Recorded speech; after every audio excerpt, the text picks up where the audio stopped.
Aramghar flyover ప్రారంభోత్సవ కార్యక్రమానికి MIM party అధ్యక్షులు, హైదరాబాద్ పార్లమెంట్ సభ్యులు,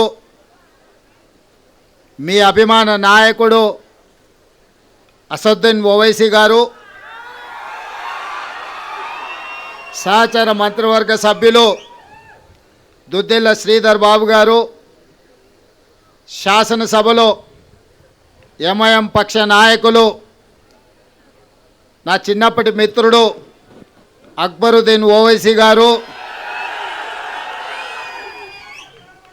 హైదరాబాద్ నగర మేయర్ గద్వాల విజయలక్ష్మి గారు, అదేవిధంగా డిప్యూటీ మేయర్ గారు, శాసన మండలి సభ్యులు, శాసనసభ్యులు, హైదరాబాద్ నగర కార్పొరేటర్లు, కార్పొరేషన్ చైర్మన్లు, ముఖ్యంగా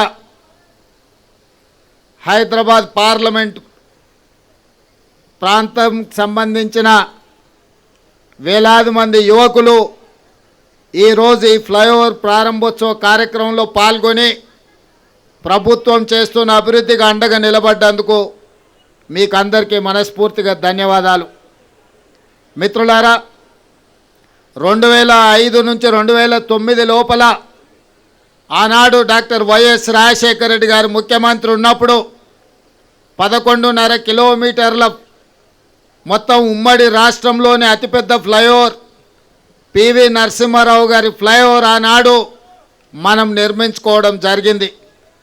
మళ్ళీ ఈరోజు కాంగ్రెస్ పార్టీ అధికారంలోకి వచ్చిన తర్వాతనే 4 కిలోమీటర్లు పైగా రెండవ అతి పొడవైన ఫ్లైఓవర్ ఈరోజు జూ పార్క్ దగ్గర ఆరాంఘర్ ఫ్లైఓవర్ని మనం నిర్మించుకొని మనకు మనమే పోటీ అని ఈరోజు నిరూపించుకోవడం జరిగింది. ఇవాళ హైదరాబాదు నగర అభివృద్ధి మన తెలంగాణ అభివృద్ధి.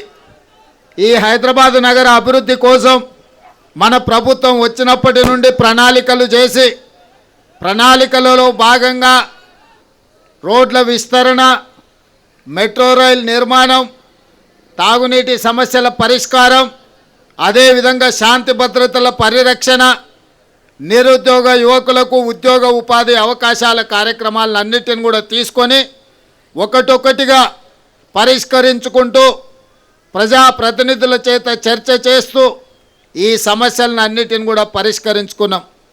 ఈరోజు ఈ ఫ్లైఓవర్ ప్రారంభోత్సవమే కాదు, చాంద్రాయణగుట్ట నియోజకవర్గానికి సంబంధించి సివరేజ్ ప్లాంట్స్ కోసం కూడా వందలాది కోట్ల రూపాయల నిధులు అక్బరుద్దీన్ ఓవైసీ గారు అడిగితే వాటి ప్రారంభోత్సవ కార్యక్రమాలను కూడా ఈరోజు మనము మొదలు పెట్టుకున్నాం.